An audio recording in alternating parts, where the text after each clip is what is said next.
سر موت آپ کسی کو یاد کروائیں نا، بڑے بڑوں پہ روک طاری ہو۔ ہمارے ایک جاننے والے دوست تھے، تو دعوت و تبلیغ کے کام میں یعنی جڑے ہوئے تھے، تو ان کو کچھ ایجنسیز کے لوگوں نے نا اٹھایا، وہ خام خواہ ایک شک کی بنیاد پہ انٹرویو کرنا شروع کیا۔ تو انہوں نے کہا یہ آپ دین کا کام کیوں کرتے ہیں، کیا ضرورت ہے؟ تو اب آپ کسی ایسے بندے سے یہ بات پوچھ رہے ہو جس کو یہ پتا ہو کہ میں نے مر کے اپنے رب کے حضور پیش ہونا ہے اور میرے نفع نقصان کا مالک اللہ ہے۔ تو وہ 2-3 بریگیڈیئر تھے اور کچھ کرنل تھے، وہ جو انٹرویو کر رہے تھے۔ تو اس نے کہا سر مرنا ہے، آپ نے بھی مرنا ہے، میں نے بھی مرنا ہے، میں نے اللہ کو منہ دکھانا ہے، تو میں تیاری کر رہا ہوں، مرنا نہیں ہے۔ وہ کہتے سب کے چہرے فاق ہو گئے۔ اصل میں ان لوگوں نے کبھی سوچا نہیں ہوتا کہ ہم نے مرنا ہے۔ جب ایک دفعہ کوئی یاد کروا دینا، سر چھٹی کا دودھ یاد آ جاتا ہے۔ اس لیے موت کا راگ لاپنے کی ضرورت ہے۔ چوراہوں پہ کھڑے ہو کے، چھتوں پہ چڑھ کے ایک ہی بات کرنے کی ضرورت ہے کہ مرنا ہے۔ جب مرنا ہے تو سر پھر آپ اپنی مرضی کی زندگی نہیں گزار سکتے، پھر خدا کی مرضی کی زندگی گزاریں گے۔ اگر مرنے کی تلوار ہٹ جائے تو جو مرضی کریں۔ میں اکثر کہتا ہوں، میرا ایک یوٹیوب پہ کلپ بھی ہے، خدا انسان کی ضرورت کیوں ہے؟ تو میں نے اس میں بتایا تھا کہ انسان کی ضرورت اللہ اس لیے ہے کہ ہمیں موت آ جاتی ہے۔ اگر موت نہ آئے، اگر کوئی بیماری اور پریشانی نہ آئے تو خدا میری ضرورت ہی نہیں ہے۔ آپ ایک لمحے کے لیے امیجن کریں کہ آپ مریں بھی کوئی نہ اور آپ کو پریشانی بھی کوئی نہ آئے، تو سر یہاں ہم کیوں 100-150 لوگ بیٹھے ہوئے ہیں؟ کرو کر ہی جاؤ، پریشانی بھی کوئی نہیں، موت بھی کوئی نہیں، جو مرضی کرو۔ تو خدا آپ کی ضرورت ہی نہیں ہے، پھر کس نے نماز پڑھنی ہے؟ اگر کوئی شخص اس کو موت نہ آئے اور پریشانی کوئی نہ آئے تو سر خدا کیسے میری ضرورت ہے؟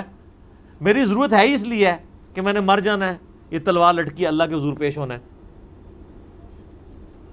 اور پریشانی ہر وقت کسی وقت بھی گیچی مروڑ سکتا ہے، بیماری آ سکتی، بڑھاپا آ سکتا ہے۔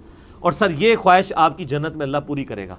صحیح مسلم کی حدیث ہے، جب جنتی جنت میں داخل ہوں گے تو ان کو خوشخبری ملے گی کہ تمہیں مبارک ہو اللہ کی طرف سے، آج کے بعد تمہیں موت نہیں آئے گی، ہمیشہ زندہ رہو گے۔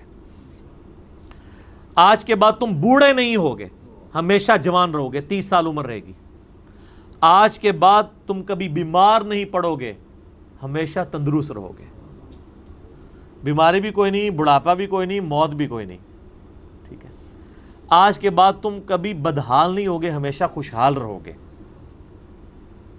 اور ایک اور حدیث کے اندر بخاری مسلم کی 5ویں چیز بھی آئی ہے کہ آج کے بعد تمہارا رب تم سے کبھی ناراض نہیں ہوگا، ہمیشہ ہی راضی رہے گا۔ دنیا میں انسان کی ٹینشن کیا ہوتی ہے؟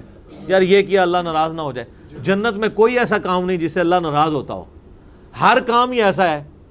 دنیا میں سونا حرام، آخرت میں حلال۔ دنیا میں 4 سے زیادہ بیویاں کرنا حرام، آخرت میں بے شمار۔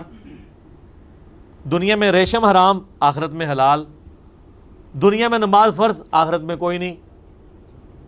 دنیا میں پخانے کی کمزوری، بخاری مسلم حدیث ہے، آخرت میں انسان کھائے گا ایک خوشبودار ڈکار آئے گی، ڈکار بھی خوشبودار، سب کچھ ہضم، کوئی پخانا نہیں۔ تو کوئی تکلیف جس چیز کا نام ہے نا وہ جنت میں نہیں ہے۔ تو یہ اللہ تعالیٰ کی بڑی مہربانی ہے کہ اللہ تعالیٰ آپ کو بہت بڑا سٹیٹس دینے والا ہے۔ یہ اس کی مہربانی ہے کہ وہ تو خود اکیلا تھا لیکن اس نے اپنی کوالٹیز میں جنت میں آپ کو بھی شریک کر لیا ہے۔ مخلوق اور خالق کا فرق اپنی جگہ موجود ہے، لیکن اس کی کوالٹی کیا تھی؟ موت نہیں آئے گی، اس نے کہا چل تجھے بھی نہیں آئے گی اب، ٹھیک ہے۔ اس کی کوالٹی تھی کہ جو چاہتا تھا وہ کر دیتا تھا، چل تجھے بھی یہ کوالٹی، جو تو خواہش کرے گا تجھے مل جائے گا، ٹھیک ہے۔ تو اس پہ ایک میرا ایک کلپ بھی ہے غامدی صاحب سے اللہ تعالیٰ سے متعلق ایک مشکل سوال۔ اس میں نے یہ بات جب غامدی صاحب سے پوچھی تو انہوں نے یہ بات بڑی زبردست کی کہ اس اللہ کو رسپانس کیوں نہ کیا جائے۔ میں نے اسے پوچھا تھا کہ یہ اللہ نے میری مرضی کے بغیر مجھے پیدا کر کے کتنی بڑی آفت میں ڈال دی ہے، تو میں اپنے آپ کو سیٹسفائی، میں اس خدا سے کیسے محبت کروں کہ جس نے اتنی بڑی آزمائش میں مجھے ڈال دیا ہے؟ تو میں اس سے ڈر کے تو زندگی گزار سکتا ہوں، اس سے محبت کر کے نہیں گزار سکتا کہ یار اس نے مصیبت میں مجھے ڈالا ہے، ایسی کی تیسی پھیر دے گا۔ تو میں محبت کا جذبہ اپنے اندر کیسے پیدا کروں؟ تو انہوں نے بڑا پیارا جواب دیا. انہوں نے کہا محبت اس خدا سے کریں کہ جو اکیلا تھا, اس کی خدائی میں کوئی شریک نہیں تھا, اس نے آپ کو زندگی دی اور ایک بڑا چھوٹا سا امتحان ڈالا ہے چند سالوں کا. آخرت کے ساتھ کمپیئر کریں تو اربوں سال کی آخرت کی زندگی ہے. مسلم شریف کی حدیث ہے, دنیا اور آخرت کی مثال اس طرح جیسے کوئی انگلی ڈبوئے تو اس کے ساتھ پانی لگے. دنیا ہے اور یہ سمندر آخرت کی زندگی, انفینٹ.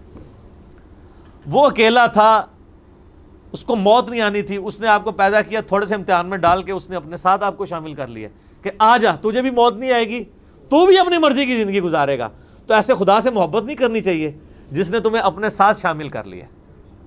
خالق مخلوق کا فرق اپنی جگہ, اس میں اب وہ کوئی توحید والے مسئلے نہ نکالنے شروع کر دیجیے گا. اس لیے میں کہتا ہوں تھوڑے سے صوفی بھی بن جایا کریں کبھی کبھار, اور تھوڑی تھوڑی روحانی پہلو کے اوپر بھی توجہ دیا کریں.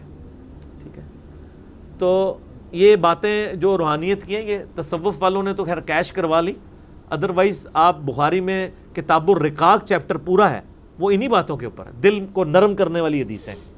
مشکات کی 30 جلد میں آپ کو ساری 13 کتابوں کے نوٹس مل جائیں گے کتاب الرقاق میں, اور ایک مسلم میں چیپٹر کتاب الزہد, دنیا سے بے رغبتی کا چیپٹر. وہ ساری حدیثیں وہ صوفیاء وہی پیش کر رہے ہوتے ہیں, لیکن صوفیاء ذرا غلوف کر گئے اس معاملے میں, ورنہ وہ پہلو وہ بھی دین کا پہلو تھا, اس میں ایگزیجریشن کر دی. اب یہ نہیں ہے کہ صوفیاء کی ٹسل میں آپ اس سے بالکل ہی علیحدگی اختیار کر لیں, وہ پہلو اپنی جگہ موجود ہے.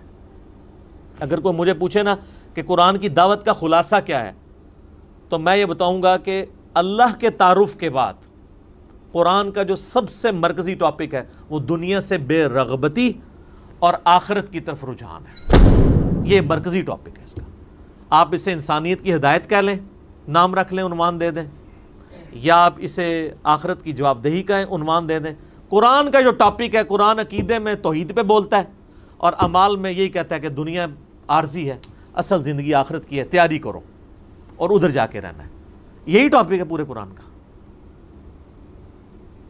ایک ہی مرکزی. بل تؤثرون الحیات الدنیا والآخرۃ خیر وابقی ان ھذا لفی الصحف الاولی صحف ابراہیم و موسیٰ.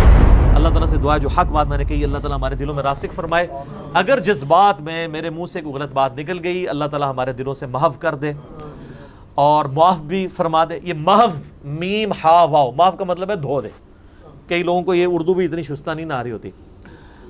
اللہم صلی علی محمد وعلی آل محمد کما صلیت علی ابراہیم وعلی آل ابراہیم انک حمید مجید. اللہم بارک علی محمد وعلی آل محمد کما بارکت علی ابراہیم وعلی آل ابراہیم انک حمید مجید. سبحانک اللہم وبحمدک اشہد ان لا الہ الا انت استغفرک واتوب الیک وما علینا الا البلاغ المبین. جزاکم اللہ خیرا.